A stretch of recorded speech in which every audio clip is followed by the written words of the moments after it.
시청자 여러분 안녕하십니까? 정상회담 2부 시작하겠습니다. 이맘때쯤 되면 이제 6.25를 거치고 이제 7월 27일이면 이제 한국 전쟁 휴전인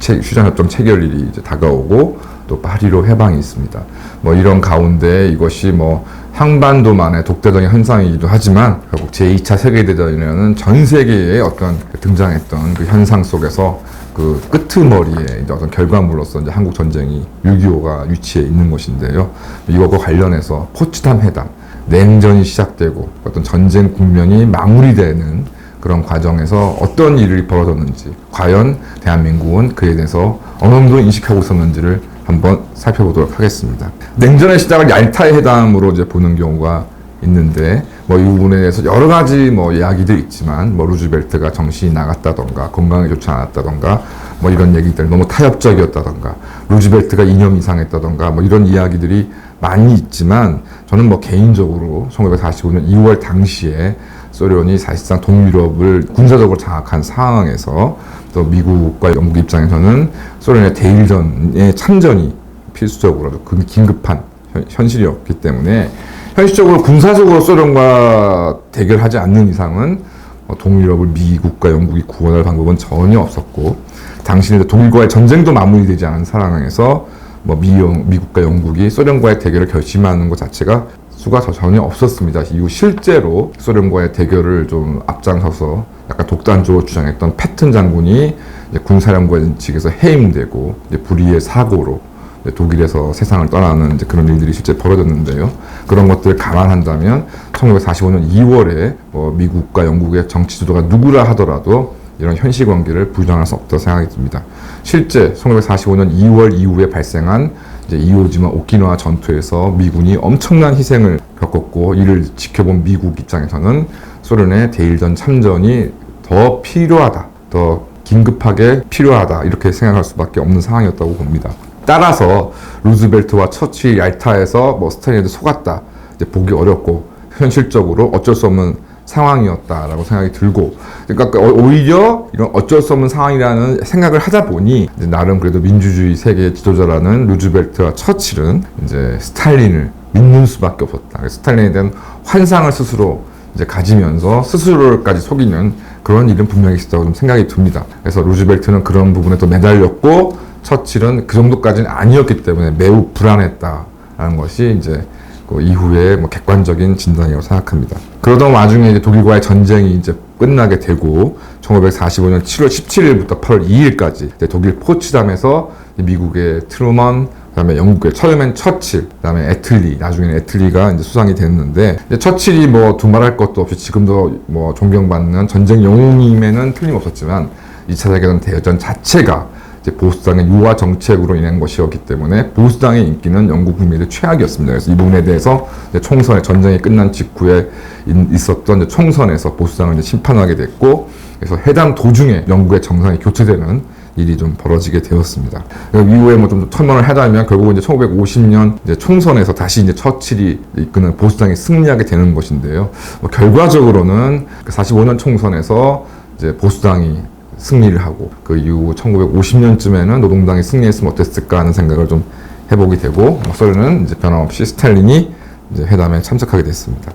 이 자리에서 독일의 전후 처리 문제, 그 다음에 소련의 대일전, 8월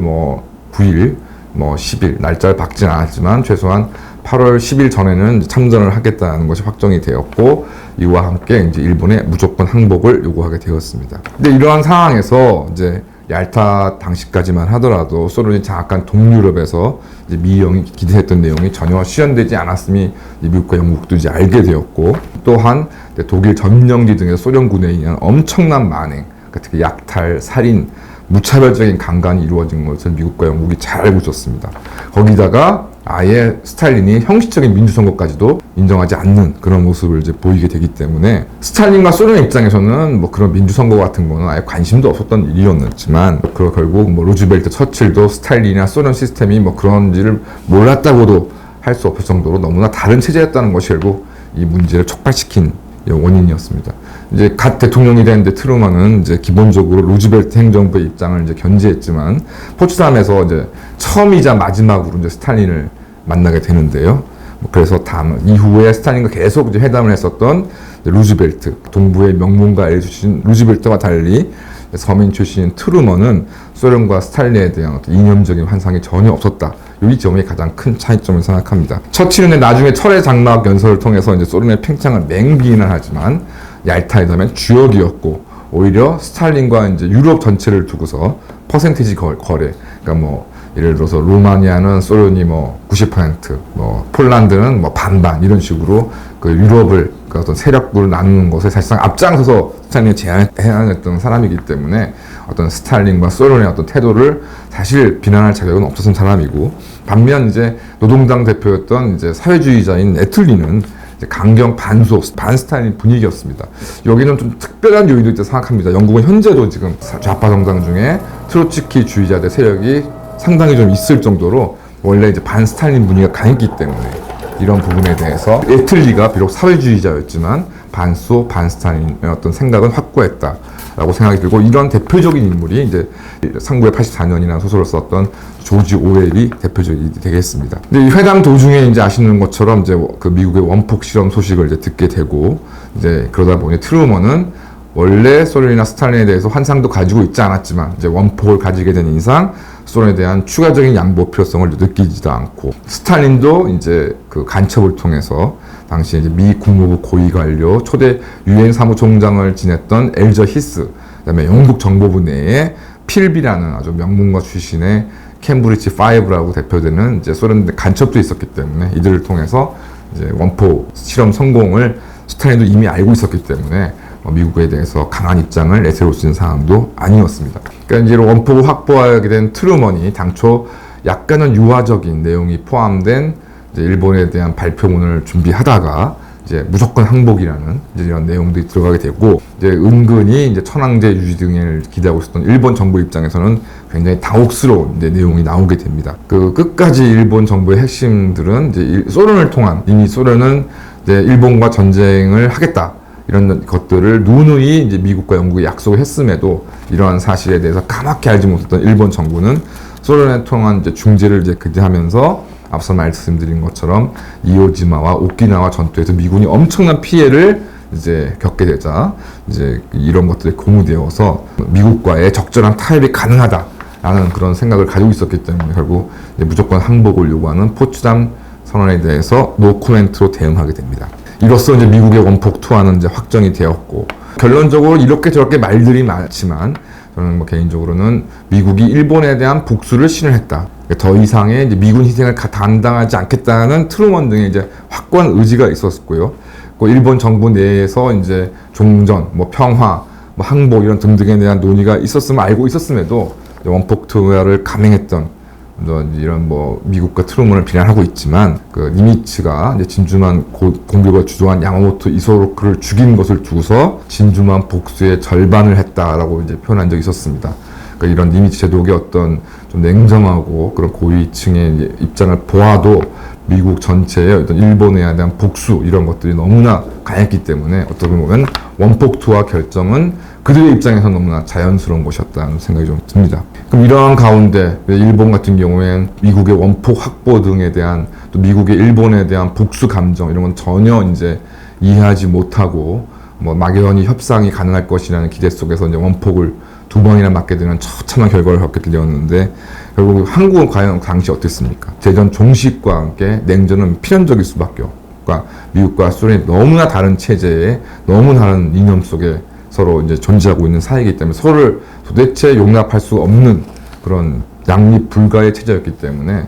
냉전은 필연적이었고, 다만 이제 구체적으로 어느 시기에 어떤 방법으로 이루어질 것인가만 이제 문제였습니다. 결국 이제 해방 이후에 미소 공동위원회, 얄타 회담 등에서 합의 내용들이 진행되지만 결국 한반도뿐만 아니라 유럽에서의 대립이 격화,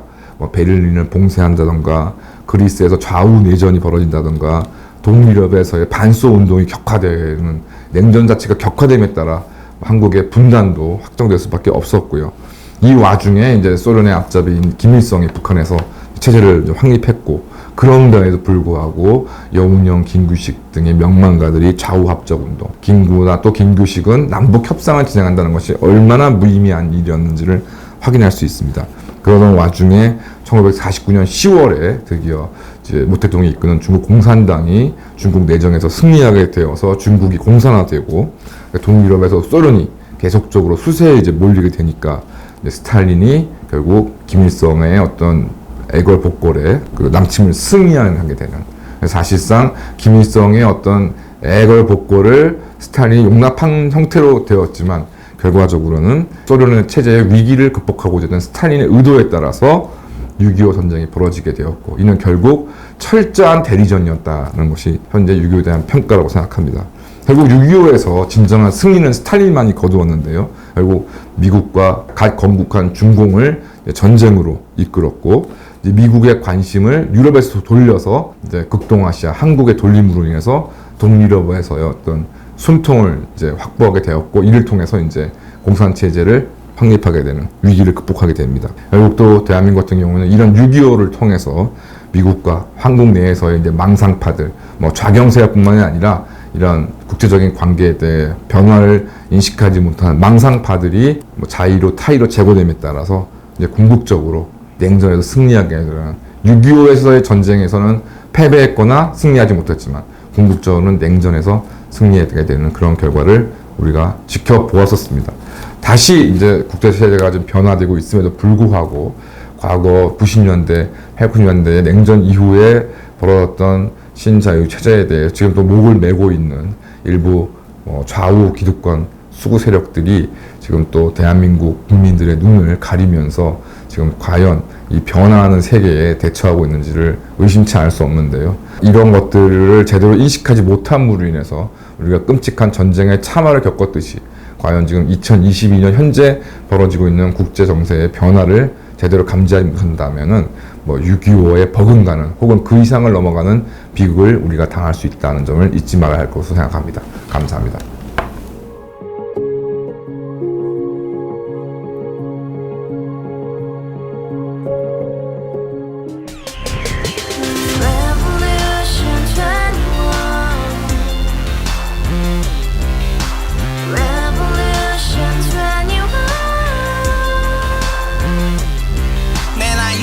월세 30 코인빚만 300 서울에 온지 벌써 10년 아둥바둥 버텼지만 여전히 난 반지 하에 제왕 곰팡이 연문제약 내비랑 깡통망통 완전히 폭망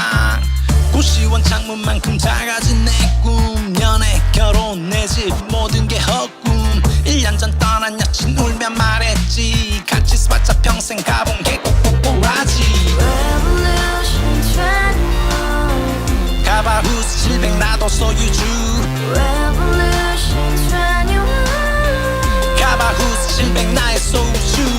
택시기사 우라부지 마트 캐셔 울어무니 우리 집안 다 털어봤자 후줄 그래 개선민 내밀은 거기서 팍 끝난 거지 팍 더 이상 노력 따윈 괴물이 스펙 찾아서 말리 비오는 날 알바 잘려 맨날 학원 날 개쳐 발려 밤비 내리는 양화대교 홀로 걷고 있을 때 현수막에 아로 새겨진 평당 700짜리 아파트 다같이 소리 질러 혁명 21 가바후스 700 나도 소유주 가바후스 700 나의 소주 We live together in the house, brand new day, and your dream had just begun.